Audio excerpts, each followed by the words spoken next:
We've been talking a lot recently about voter suppression efforts by Republicans across the country and how these voter suppression efforts, be it voter ID laws, voter roll purges, they specifically target people of color. And no, that's not an unforeseen consequence. It's a feature of this effort, because if you're a Republican and you're cognizant of the fact that voters of color tend to vote Democrat more often than not, and you don't necessarily know whether or not a white person would vote for a Democrat or Republican, then the way that you eliminate the most votes against you is simply by targeting communities of color. That's what's happening in the state of Georgia, as Secretary of State Brian Kemp put more than 50,000 voter registrations on hold in order to make sure that his Democratic opponent, Stacey Abrams, doesn't win. And let me remind you that of the 50,000 voters that are on hold, the overwhelming majority of them are, in fact, voters of color. Now, we're seeing the same thing happen in the state of Nevada as well, and we have another example of that in the state of Kansas. And the details here are incredibly blatant. I mean, they couldn't even come up with an excuse to make it seem as if what they're doing is not trying to suppress the vote of people of color. So getting to the details here, as Roxana Hedgeman of the Wichita Eagle reports, iconic Dodge City moves its only polling place outside town. Now, this is suspicious given the details of this election and the demographics of Dodge City. And according to Real Clear Politics, the state's gubernatorial race is a complete toss-up at this point. And with Republican Chris Kobach and Democrat Laura Kelly polling within the margin of error, it's super close, right? So that means every single vote is going to matter. And Dodge City is important here because this is a city that's majority minority voters, with 60% of the population being Hispanic. And given that Hispanic voters are more likely to vote for Democrats over Republicans, the race could literally come down to voters in this particular city. But one of the reasons why these voters haven't necessarily had the biggest impact in the past is because, as Hedgeman explains, the city is located 160 miles west of Wichita, and it has only one polling site for its 27,000 residents.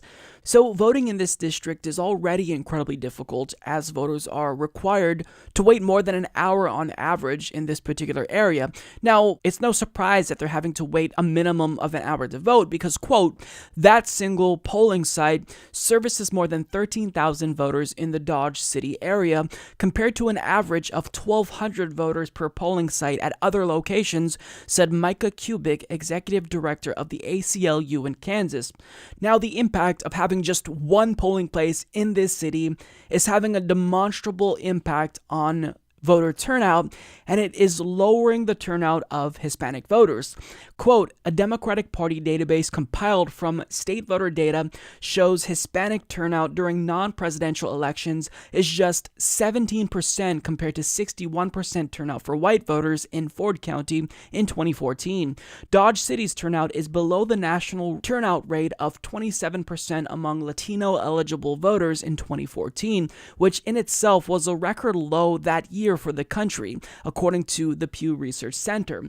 So in a city where Hispanic voters could potentially tip the scales of really close elections in favor of Democrats, their voices have been hindered by a lack of polling places needed to accommodate the demand for voters who actually want to make their voices heard.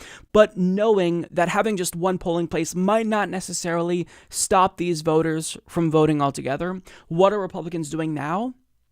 They're just removing that polling place from the town altogether. And as Hedgeman reports, for this November's election, local officials have moved it outside the city limits to a facility more than a mile from the nearest bus stop, citing road construction that blocked the previous site. And this is a phenomenon that's been happening across the country. Kansas is not the only state that has closed polling sites. Polling places across the country have also been shuttered since the U.S. Supreme Court in 2013 struck down parts of the Voting Rights Act. A 2016 research report from the Civil Rights Coalition Leadership Conference on Civil and Human Rights found local officials had shuttered 868 polling places in the 3 years after the court's ruling. So let's just take a moment to reflect on all of these details here.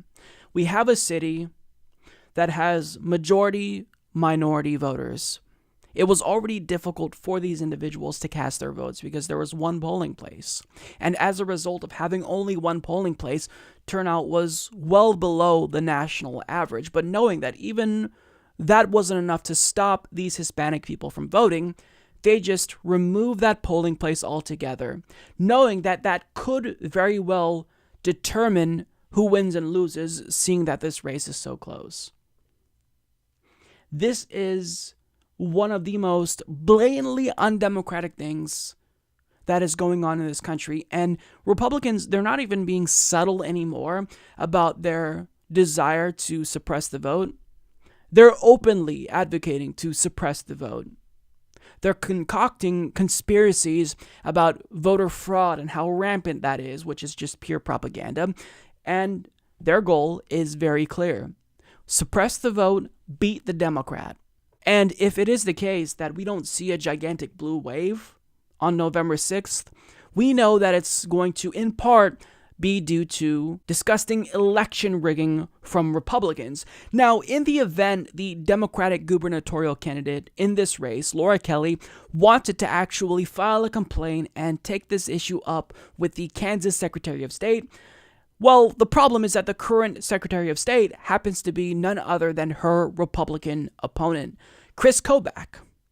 So there's really no recourse for her in this instance, which is the same situation we're seeing in the state of Georgia, where Stacey Abrams is running against a Republican gubernatorial candidate who also happens to be their Secretary of State. So as Secretary of State, Chris Kobach in this instance is able to impose restrictions on voting in order to advance his own political career.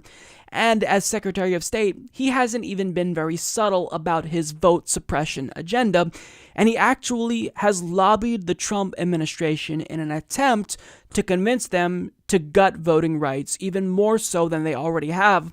He also led President Trump's so-called voter fraud commission after Donald Trump fabricated a myth about millions of people voting illegally in the 2016 election. And when it comes to this phenomenon of voter fraud, the reason why people are freaking out about this is because Republicans are peddling propaganda. In fact, Donald Trump is encouraging these types of voter suppression efforts. He recently tweeted out, quote, "All levels of government and law enforcement are watching carefully for voter fraud, including during early voting.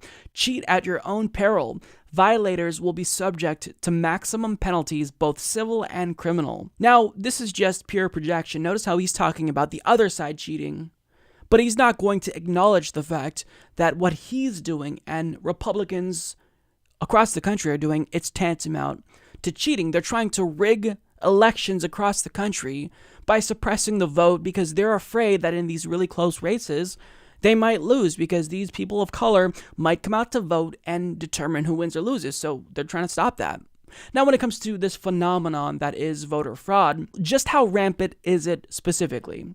Well, as Sammy Edge and Sean Holstage of NBC News explains, a study of 2,068 alleged election fraud cases in 50 states between 2000 and 2012 found that the level of fraud was infinitesimal compared with the 146 million voters registered over the 12-year period. The analysis found only 10 cases of voter impersonation, the only kind of fraud that could be prevented by voter ID at the polls.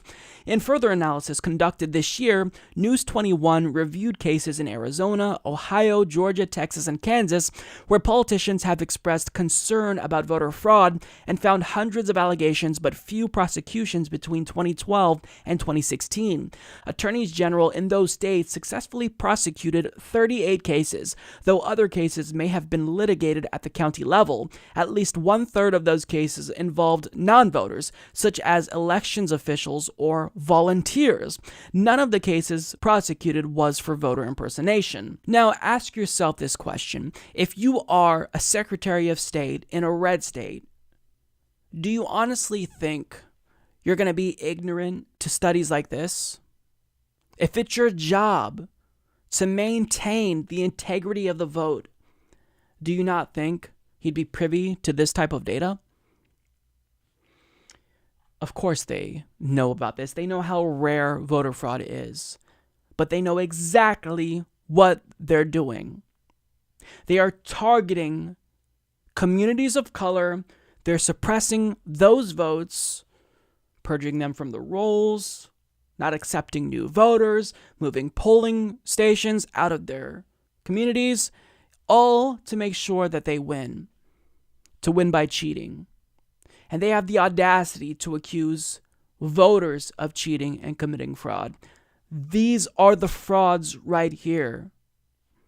These Republicans are afraid of democracy. They're undemocratic, and as a result, in order to advance their own career, they're violating the voting rights of these people across the country. This should be a national outrage, and to the mainstream media's credit, they are talking about this story, but this should be something that everyone is screaming from the rooftops about, because if we're going to live in a democracy, we have to make sure that suffrage is universal. It's bad enough that we already don't allow felons to vote, but people who are eligible to vote are having their voices suppressed by Republicans who would rather cheat than win legitimately because they're afraid of voters. I mean, this is absolutely disgusting, and this isn't going to be the last story you hear about this, because these instances of voter suppression cases are popping up across the country. It's really disturbing, and we have to do what we can to sound the alarms, because this is very serious. This is a literal threat to democracy. If this doesn't threaten democracy, then nothing does.